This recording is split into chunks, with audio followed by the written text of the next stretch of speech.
আপনি হয়তো এমন কাউকে চেনেন যে বইয়ের পর বই পড়ে নতুন নতুন কোর্স করে প্রায় সবকিছু জানে, তবুও বাস্তব জীবনে সে তেমন কিছু করতে পারে না। আবার এমন একজনও আছে যে হয়তো খুব বেশি কিছু জানে না প্রথম জনের থেকে, কিন্তু সে বাস্তব জীবনে অনেক এগিয়ে আছে প্রথম জনের থেকে। তাহলে প্রশ্ন হলো, জানাটাই কি যথেষ্ট নাকি সফলতার জন্য অন্য কোনো কিছু প্রয়োজন? আজকের এই ভিডিওতে আমরা মূলত জানবো নলেজ, স্কিল, ক্যাপাবিলিটি এই তিনটার মধ্যে কোনটা আপনার জীবন পরিবর্তনের সবচেয়ে বড় শক্তি। অনেকেই মনে করে এই তিনটা হচ্ছে একই জিনিস, কিন্তু বাস্তবে এই তিনটা হচ্ছে সম্পূর্ণ ভিন্ন ভিন্ন স্তর। এদের এই পার্থক্যই নির্ধারণ করে আপনি শুধু কোনো কাজ সম্পর্কে জানবেন নাকি সত্যিই সেটা করবেন। প্রথমেই আসি নলেজের ক্ষেত্রে। নলেজ হচ্ছে কোনো তথ্য বা ধারণা, অর্থাৎ আপনি জানেন কিভাবে সাইকেল চালাতে হয়, কোন ভারসাম্য মেনটেন করতে হয়, তাহলে আপনার নলেজ আছে। কিন্তু ইউটিউব দেখে কি কেউ সাইকেল চালানো শিখতে পারে? উত্তর হলো না, কারণ জানা এবং করা এক জিনিস নয়। কগনিটিভ সাইকোলজিস্ট অ্যান্ডারসনের এসিপি থিওরি অনুযায়ী আমরা প্রথমে কোনো তথ্য বা নলেজ শিখি, তারপর সেটার উপর নিয়মিত অনুশীলন না করলে তা কখনোই দক্ষতায় পরিণত হয় না। এবার আসি স্কিলের ক্ষেত্রে। স্কিল হচ্ছে অনুশীলনের মাধ্যমে অর্জিত দক্ষতা। Video editing, coding, public speaking এগুলো স্কিল। সাইকোলজিস্টকে অ্যান্ডার্স এরিকসনের গবেষণা দেখায় বিশেষজ্ঞরা জন্মগতভাবে অসাধারণ ছিলেন না, তারা ডেলিভারেট প্র্যাকটিস অর্থাৎ সুপরিকল্পিত অনুশীলনের মাধ্যমে নিজেদের নলেজকে স্কিলে রূপান্তর করেছেন।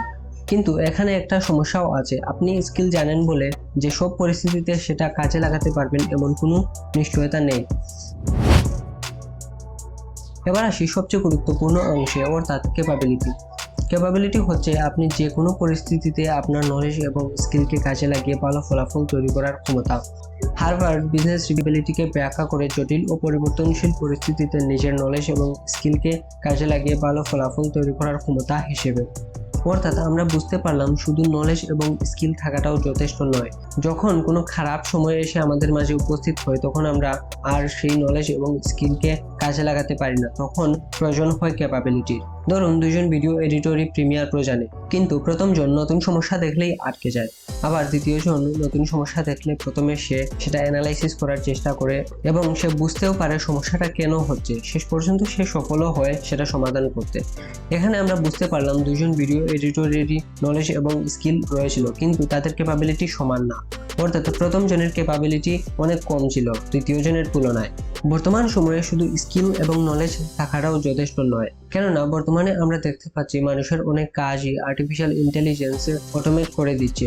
তাহলে একটা প্রশ্ন আসেই যে নলেজ থেকে কিভাবে ক্যাপাবিলিটির স্তরে পৌঁছানো যায়। এটা কিন্তু খুবই সহজ। এদের মধ্যে একটা কমন বা সাধারণ বিষয় লক্ষ্য করা, যেমন যদি আপনি নলেজের স্তর থেকে স্কিলের স্তরে পৌঁছাতে চান, তাহলে আপনাকে প্রচুর পরিমাণে প্র্যাকটিস করতে হবে, যেটাকে অনেকেই ডেলিভারেট প্র্যাকটিস হিসেবে চিনেন। আবার স্কিলের স্তর থেকে ক্যাপাবিলিটির স্তরে পৌঁছাতেও কিন্তু প্রচুর পরিমাণে প্র্যাকটিসের প্রয়োজন। অর্থাৎ এদের মধ্যে একটা বিষয় খুবই সাধারণ যে যদি আপনি নলেজের স্তর থেকে ক্যাপাবিলিটির স্তরে পৌঁছাতে চান, তাহলে যদি রিপিটেডলি প্র্যাকটিস করে যান অর্থাৎ ডেলিভারেট প্র্যাকটিস করে যান, তাহলে আপনি সহজেই নলেজের স্তর থেকে ক্যাপাবিলিটির স্তরে পৌঁছাতে পারবেন। পুরো বিষয়টা এক লাইনে যদি বলি, নলেজ বলে আমি জানি, স্কিল বলে আমি করতে পারি, আর ক্যাপাবিলিটি বলে যে পরিস্থিতি আসুক আমি তা শিখে মানিয়ে নিয়ে সুন্দরভাবে তা শেষ করতে পারি। সো আজকের এই ভিডিওতে আমরা বোঝার চেষ্টা করলাম নলেজ, স্কিল, ক্যাপাবিলিটি এই তিনটা সম্পূর্ণ ভিন্ন ভিন্ন স্তর। বর্তমান সময়ে অনেকেই বিভিন্ন জিনিস শিখতে চায়, যেমন তারা বিভিন্ন ডিজিটাল স্কিল শিখতে চায়, যেমন ভিডিও এডিটিং, ওয়েব ডেভেলপমেন্ট, এরকম অনেক জিনিসই শিখতে চায়। তারা শুধু ইউটিউবে 5 থেকে 6 ঘন্টার কোর্স দেখে, কিন্তু তারা নিজেরা কোনো প্র্যাকটিস এরকম কিছু করেই না, যার কারণে তারা ওই নলেজের স্তরেই আটকে থাকে। তারা কখনোই স্কিলের স্তরে আসতে পারে না এবং স্কিলের স্তর থেকে ক্যাপাবিলিটির স্তরে কখনোই আসতে পারে না। তাই আপনি যদি আপনার নলেজকে ক্যাপাবিলিটিতে রূপান্তর করতে চান, তাহলে অনেক পরিমাণে প্র্যাকটিস করতে হবে। আর এটা খুবই সিম্পল একটা বিষয়, অনেকেই এটাকে জটিলভাবে দেখে। অর্থাৎ আজকের ভিডিওতে আমরা বোঝার চেষ্টা করলাম আপনার যদি নলেজ থাকে তাহলে তা প্র্যাকটিসের মাধ্যমে খুব সহজেই তা ক্যাপাবিলিটিতে রূপান্তর করা যায়। অর্থাৎ আপনি ইজিলি যে কোনো স্কিল আয়ত্ত করতে পারেন এই ফ্রেমওয়ার্কের মাধ্যমে। প্রথমে আপনি নলেজ আয়ত্ত করলেন, তারপর প্রচুর পরিমাণে প্র্যাকটিসের মাধ্যমে সেটাকে স্কিলে রূপান্তর করলেন, পরবর্তীতে আরও প্রচুর প্র্যাকটিসের মাধ্যমে আপনি স্কিল থেকে ক্যাপাবিলিটির স্তরে যেতে পারেন। এভাবে কিন্তু খুব সুন্দরভাবে একটা স্কিল আয়ত্ত করে ফেলা যায়।